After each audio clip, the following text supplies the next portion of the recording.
Kebetulan Ustaz tadi agak lama di kamar mandi, maaf ya. Pas Ustaz datang kemari, baru aja kamu Allah. Udah Ustaz kejarkan dulu tadi, mudah-mudahan dapat jadi imam nih. Begitu sampai itu Allah dalam sempat lagi. Baru kamu angkat takbir tadi. Cuma dulu waktu di zaman hidupnya Tuan Syekh kita di sini Ustaz ajarannya ya, agak lama sikit itu sama subuhnya. Ada baca-baca lagi. Ada zikir-zikirnya lagi. Allahumma rabba Jibril wa Mikail wa Israfil. Sekarang cepat kan? Ya agak lama. Kebetulan dulu Tuan Syekh itu ada juga ngajarkan zikir-zikirnya. Ada zikir 17, zikir subuh ada, jadi agak-agak lama. Gitu. Jadi mana tahu ada yang agak-agak ke belakang masih sempatlah berjamaah. Agak lama pula merekamnya di belakang ya kan masih sempatlah. Tapi sekarang nampaknya berada cepat kurang cepat. Dulu pada Tuan Syekh itu agak terlambat pun awak. Ya kan? Masih ada Tuan Syekh aja. Masih sempat lagi awak karena ada di susunnya bukunya. Subuh yang berkah. Ya kayak itu nama bukunya kayak subuh yang berkah. Jelas ada zikir-zikirnya. Ya. Jadi agak lambat bisa, agak terlambat sedikit masih bisa lah ya.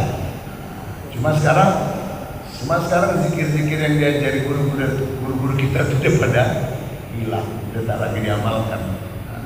Dalam kalau pribadi. Kalau di Madinah lama ya kan, Madinah, Mekah agak lama juga itu. Baru dilaksanakan sholat subuh. Ya baiklah.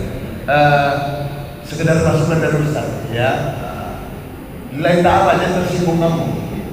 Biar bagus. Ustaz gak larang kamu mosir, tapi pas wassallallahnya dikuatkan. Tapi kalau pun kamu jarang, bagus. Bagi yang tak hafal kunut, dia bisa bilang nashhad. Ustaz tanya juga anak Ustaz si Farhan yang sekarang ngambil S2 di Mesir. Farhan, cuman kamu kalau umpamanya kunut kayak mana di Mesir? Dikuatkan atau dipelankan itu? Pak Inna katabti. Ya di Mesir banyak mazhab. Kalau di mazhab Syafi'i memang dikuatkan. Jadi kalau dibaca-baca orang mau dengar Pak Inna katabti, ya dibaca orang nashhad. Kalau di sana biasa diamalkan. Kalau di Timur Tengah diamalkan nashhad. Itu kata anak saya nih. Tapi kalau mazhab sholat orang yang bermazhab yang bukan mazhab Syafi'i sama Maliki, ya nggak ada kunut lah, Hambali umpamanya. Karena Hambali Hanafi kan nggak, mereka tidak sunat ini kunut. Mereka sunatnya kunut nazilah aja kalau ada musibah, begitu. Jadi itu dia. Ya. Baik. Nah tapi kalau Rasulullah itu doa ya, itu doa. Itu memang doa. Baiklah. Jadi ngeri juga tadi kita lihat ayat tuh ya yang azab yang diberikan oleh yang dilaksanakan oleh malaikat yang diperintahkan Allah tadi yang memukul. Ada juga nanti di ayat lain memang kalimatnya pukul. Itu kan tadi kalimatnya bukan pukul ya, mengulurkan tangan. Ya kalau mengulurkan tangan pukul itu. Tapi ada juga di ayat lain yang saya bacakan. Di ayat lain ini begini, redaksi ayatnya tentang azab malaikat kepada mereka-mereka yang zalim tadi di saat dia mau mati, di saat sakaratul maut. Ini ada juga Allah katakan seperti tadi juga ya, alangkah ngerinya walau taro ya. Nah ini dia, ini ayatnya nih.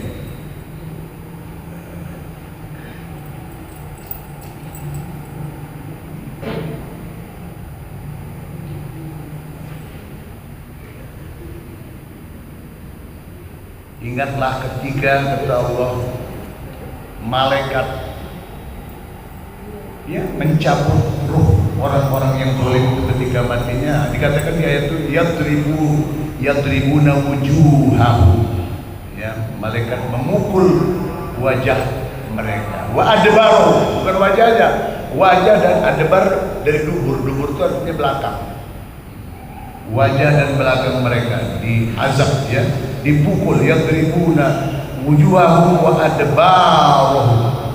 Jadi itulah azab yang diberikan oleh Allah Subhanahu wa taala kepada orang-orang yang zalim tadi melalui malaikatnya. Kalimatnya memukul juga itu.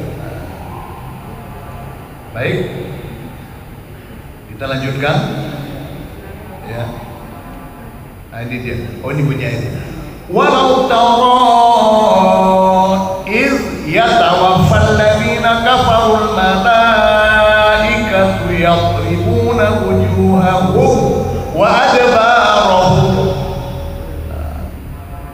Sekiranya lah kau lihat Muhammad, ngeri kali kata Tuhan. Sekiranya kau lihat Muhammad ketika Allah mewafatkan orang-orang yang kafir, ketika itu malaikat Allah yadribuna, jamak pula ini malaikat ini berarti tidak satu. Kalau satu malaikat malak ini jamak, malaikat berarti bukan satu. Yadribuna bentuk jamak ini. Kalau satu orang aja yadribu, kalau banyak yadribuna. Ngeri kali kalau malaikat itu memukul orang-orang yang zalim itu saat mau mati. Apa yang dipukulnya? Wujuh jamak dari wajah. Wajahnya dipukulnya. Adbar, belakang. Jamak dari dubur. Belakangnya dihantam malaikat tadi. Alangkah ngerinya, sangat dahsyat.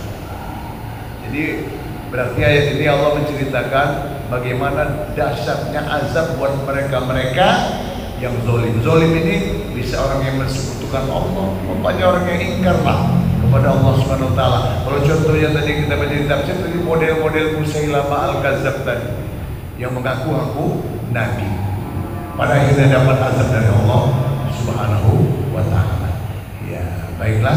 Jadi Bapak Ibu sekalian, nah itulah ayat yang kita bahas pada hari ini ya. Ya mudah-mudahan jadi pelajaran bagi kita ya. Ini contoh orang yang mati tak baik. Tapi kalau contoh orang yang matinya baik, Nabi mengatakan, kata Nabi, inna nafsal mu'min, sesungguhnya roh orang yang beriman, takhruju roshan, waktu keluar tuh kalau yang beriman dia keluar dengan berkeringat. Roshan itu berkeringat. Jadi rupanya Nabi mengatakan juga kalau orang beriman itu waktu mau mati itu keluar keringat, ya. Kenapa kok keluar keringat? Penafsiran lagi ya. Penafsiran boleh jadi berkeringat itu dinampakkan kepada dia surga.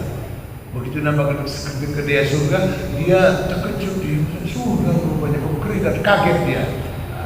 Kata Nabi Muhammad orang beriman itu berkeringat, keningnya ya, berkeringat.